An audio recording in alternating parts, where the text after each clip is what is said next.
नमस्कार दोस्तों, अगर आप बाइक या कार चलाते हैं तो आज का वीडियो आपके लिए बेहद महत्वपूर्ण है क्योंकि भारत में अब धीरे-धीरे ई-20 फ्यूल को लागू किया जा रहा है। लेकिन इसके साथ कई सवाल लोगों के मन में हैं। क्या ई-20 से इंजन खराब हो जाएगा? क्या माइलेज कम मिलेगा?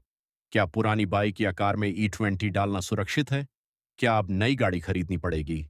अगर आपके पास पैसे नहीं हैं तो क्या करें? क्या कोई ऐसा तरीका है जिससे पुरानी गाड़ी को ई-20 के लिए तैयार किया जा सके?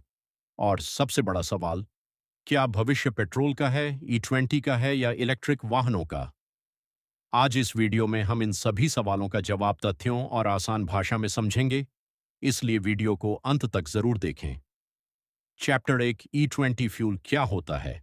ई-20 में ई का मतलब इथेनॉल है और 20 का मतलब है कि इसमें 20% इथेनॉल और 80% पेट्रोल होता है। इथेनॉल एक बायोफ्यूल है। इसे मुख्य रूप से गन्ना, मक्का, टूटे हुए चावल और अन्य कृषि उत्पादों से बनाया जाता है। यानी यह ऐसा ईंधन है जिसे दोबारा बनाया जा सकता है। इसी कारण इसे रिन्यूएबल फ्यूल कहा जाता है। चैप्टर 2, भारत ई-20 क्यों ला रहा है? भारत अपनी जरूरत का अधिकांश कच्चा तेल विदेशों से खरीदता है। इस पर हर साल लाखों करोड़ रुपए खर्च होते हैं। अगर इथेनॉल का उपयोग बढ़ेगा, क्रूड ऑन ऑयल इंपोर्ट कम होगा, फॉरेन करेंसी बचेगी, किसानों की आय बढ़ेगी, पॉल्यूशन कम होगा, एनर्जी सिक्योरिटी मजबूत होगी। यही कारण है कि सरकार ई-20 फ्यूल को बढ़ावा दे रही है। चैप्टर 3, आई-20 के फायदे। 1, प्रदूषण कम। इथेनॉल अपेक्षाकृत साफ ईंधन है। 2, किसानों को फायदा, गन्ना और मक्का जैसी फसलों की मांग बढ़ सकती है। 3, देश का पैसा बचेगा, कम तेल आयात करना पड़ेगा। 4, रिन्यूएबल फ्यूल, यह सीमित जीवाश्म ईंधन पर निर्भरता कम करने की दिशा में एक कदम है। 5, आधुनिक इंजनों में बेहतर प्रदर्शन, ई-20 के अधिक ऑक्टेन के कारण कुछ आधुनिक इंजन बेहतर तरीके से ट्यून किए जा सकते हैं। चैप्टर 4, ई-20 के नुकसान। अब बात उन चीजों की जिनके बारे में कम चर्चा होती है। माइलेज, इथेनॉल में पेट्रोल की तुलना में ऊर्जा कम होती है, इसलिए कुछ गाड़ियों में माइलेज थोड़ा कम हो सकता है। रबर पार्ट्स, पुरानी गाड़ियों में फ्यूल पाइप, रबर सील और प्लास्टिक पार्ट्स इथेनॉल से जल्दी खराब हो सकते हैं यदि वे इथेनॉल रेजिस्टेंट न हों। वाटर अब्जॉर्प्शन, इथेनॉल हवा से नमी खींच सकता है। लंबे समय तक खड़ी गाड़ियों में ईंधन की गुणवत्ता प्रभावित हो सकती है। स्टार्टिंग प्रॉब्लम, कुछ पुराने इंजनों में कोल्ड स्टार्ट की दिक्कत आ सकती है। चैप्टर 5, ई-20 कंपैटिबल व्हीकल क्या है? ई-20 कंपैटिबल व्हीकल वही है जिसे कंपनी ने 20% इथेनॉल वाले ईंधन के साथ सुरक्षित रूप से चलाने के लिए डिजाइन किया है। इन गाड़ियों में fuel tank, fuel pump, injector, fuel line, ECU mapping और अन्य हिस्से ऐसे बनाए जाते हैं जो ई-20 को ध्यान में रखकर तैयार किए गए हों।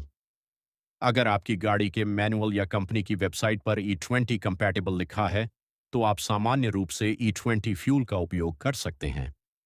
चैप्टर 6, नॉन ई-20 कंपैटिबल व्हीकल में क्या होगा? यदि आपकी गाड़ी ई-20 कंपैटिबल नहीं है, तो इसका मतलब यह नहीं कि एक बार ई-20 भरवाते ही इंजन खराब हो जाएगा, लेकिन लंबे समय तक उपयोग करने पर कुछ जोखिम हो सकते हैं। फ्यूल पाइप या सील जल्दी घिसना, हल्की माइलेज कमी, कुछ मॉडलों में परफॉर्मेंस में बदलाव, लंबे समय बाद फ्यूल सिस्टम के कुछ हिस्सों पर असर। हर गाड़ी पर असर समान नहीं होता, इसलिए निर्माता की सलाह सबसे महत्वपूर्ण है। चैप्टर 7, पुरानी गाड़ी को ई-20 कंपैटिबल बनाया जा सकता है।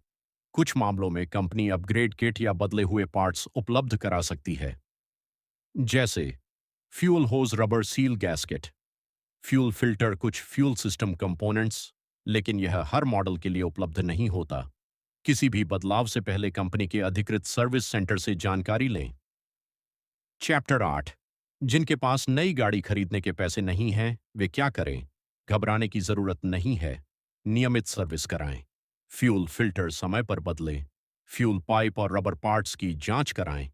अगर वाहन लंबे समय तक खड़ा रहता है तो महीनों तक ईंधन टैंक में न छोड़ें। कंपनी की सलाह के अनुसार ही ईंधन का उपयोग करें। बिना प्रमाण वाले फ्यूल एडिटिव्स पर भरोसा न करें।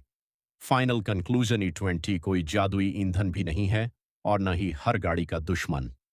यदि आपकी गाड़ी ई-20 कंपैटिबल है, तो सामान्य रूप से इसका उपयोग किया जा सकता है। यदि आपकी गाड़ी पुरानी है तो घबराने के बजाय उसकी सही देखभाल करें और निर्माता की सलाह का पालन करें।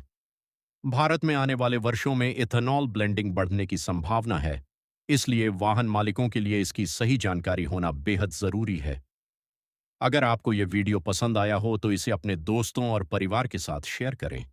कमेंट में बताइए, आपकी गाड़ी कौन सी है और क्या वह E20 कंपैटिबल है। मिलते हैं अगले वीडियो में।